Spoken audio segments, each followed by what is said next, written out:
Hi, how you doing? This is Ben Fisher. I'm with thehostingnews.com, and I'm here at HostingCon 2014. And we're here today talking with Hillary Stiff from Cheval Capital. How are you doing, Hillary? Hi, Ben. It's great to see you.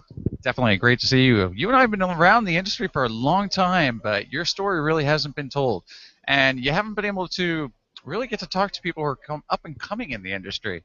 So what we've got for you today is we've got a little bit of background on Cheval Capital and a little bit of kind of a something that we're just calling kind of like running your company as if.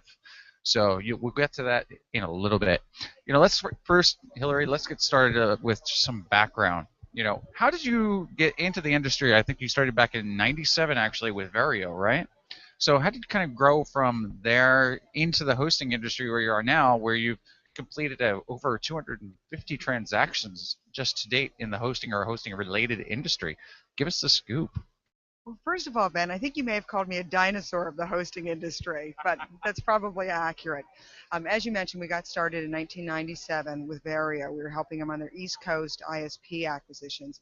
From that, it really morphed into doing essentially shared hosting at that time. They really weren't dedicated hosters. And we worked for Vario for probably about 4 or 5 years, doing consolidation of hosting, ending with a 1999 acquisition of Digital Nation, which was a high watermark in the industry at that point. Went for $100 million, and at that point it had about $10 million of revenue. So that's approximately, depending on how you evaluate it, about a 10 to 12 times revenue multiple. So things have certainly changed in the last 10 years. Just a little bit. Yeah, we don't see those every day now. No. So once we finished helping them on their buy side deals, we started working for Endurance. And we helped them complete, I don't know, somewhere probably just south of 20 acquisitions. And it was interesting as we worked for companies working on buy side programs. A lot of times they're private equity backed. What would happen is we'd find all these companies that were wonderful companies that didn't fit the specific requirements of the group that we were working for. And probably about 10 years ago, I think it was around the time of the first hosting con in Chicago, we came up with the idea, why don't we take all these individual companies that we're seeing that aren't a fit for our particular buyer, why don't we put them on a list and we'll send them out? And as I said, that was 10 years ago. And since that point, I think we've now done about 260 hosting deals in the last too many years to count. 260 transactions. That is just a lot of. That's a lot of hosting accounts. That's a lot of capital out there. I think we all know the Cowboys. That were up there that started coming up in the '90s. Coming out of their basically out of their dorm room closets and then pumping money into AdWords and just getting a bunch of customers. And then all of a sudden they're sitting there in your office saying, "So, am I going to be rich now?"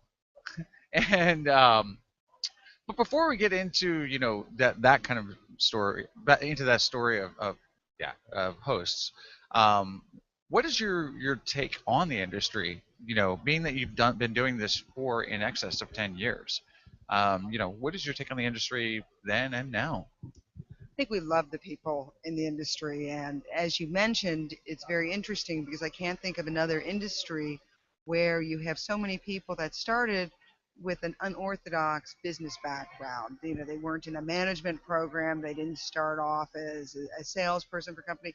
A lot of them, as you mentioned, out of their dorm room or maybe sometimes even their basement, had a love for computers and they created a business out of that. And as we said, some of those businesses have grown up to be 40, $50 million companies. Um, so it's been tremendous to work with these people, these young entrepreneurs with so much energy.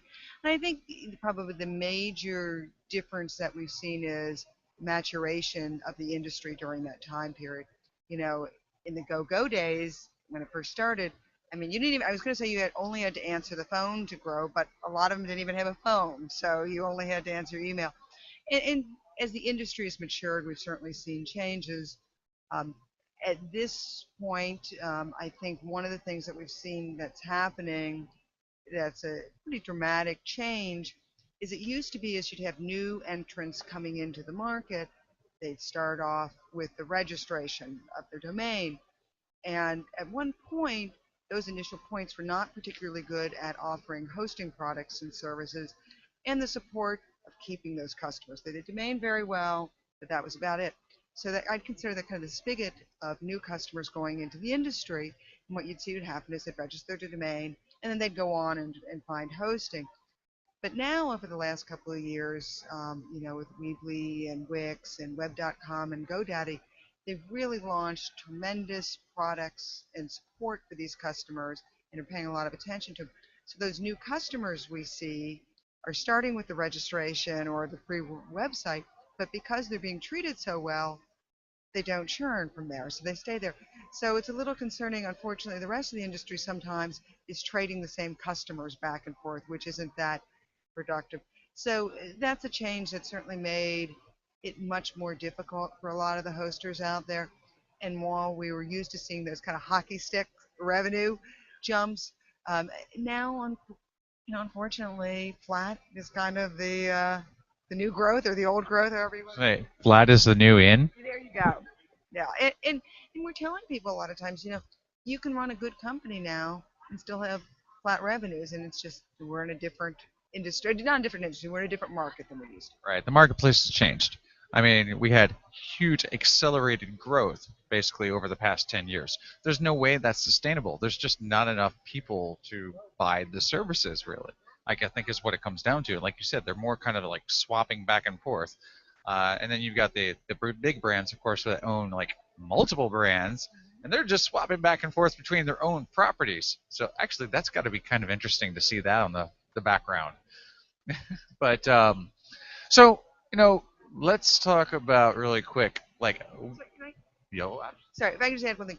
But remember, it's still an attractive business. I mean, just because it doesn't have the characteristics that it used to have 10 or 12 years ago, but the cash flow from these businesses are tremendous, and the opportunities to continue to sell them additional products to customers to help solve issues and help them grow and do their, whatever, if they're selling pocketbooks or if it's a restaurant or if it's a hotel, there's still tremendous ways that you can help that customer, and it's still a good business. The cash flow is tremendous. It's just a bit of it has different characteristics than it once did.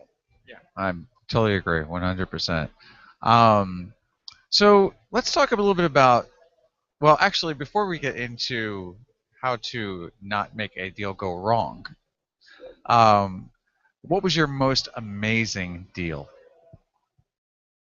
Oh, that is a difficult one.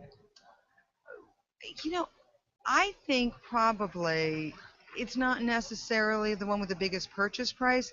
I think when you see somebody who's really developed something special and they've put their blood, sweat, and tears into that and created a very attractive company, and then eventually see them be able to exit and be rewarded for the good work. And we've had a number of those, and we've seen people be very wet behind the ears on the whole thing and figure it out and do something quite different and have a tremendous success. I think those are the best things.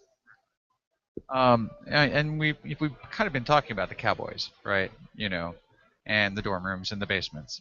And one of the things that we were talking about earlier was about how going through the whole buy sell experience is actually a very educational experience for somebody who may not have a lot of business acumen in the first place.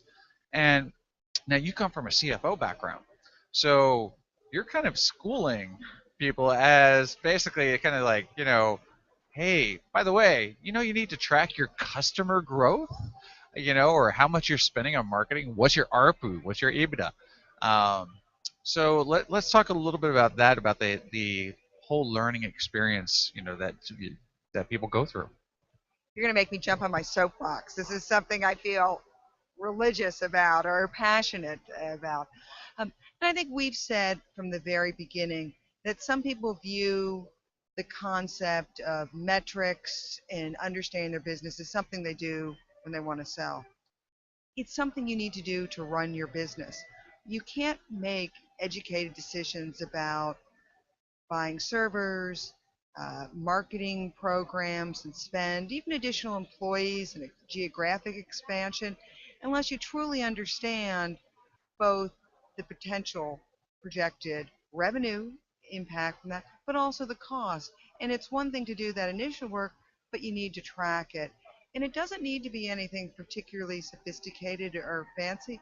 An Excel spreadsheet is just fine. You can do very rudimentary items, but just to make sure that you're making the best decisions for your company, but based on facts, not based on what your intuition is telling you, because there's all these truisms that we always hear in this space, and a lot of people believe in them.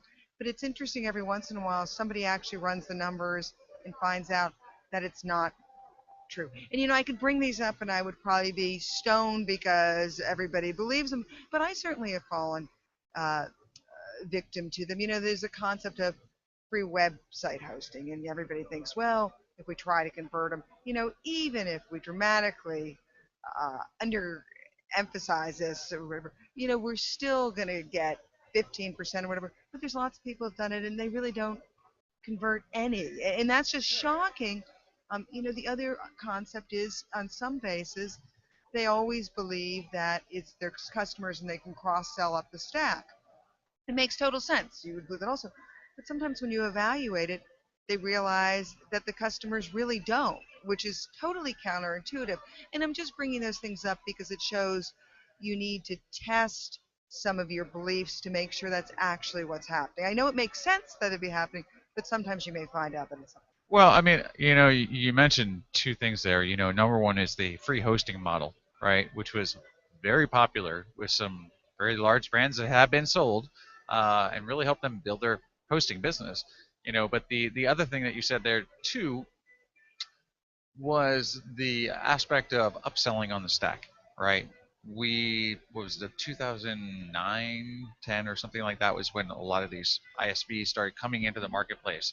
HostingCon back then, the advisory board, we were saying, okay, it's like change or die, basically. So you need to upsell, your customer base, but there was no real mechanisms in place at that point to even be able to say, well, this customer ended up buying this piece of software.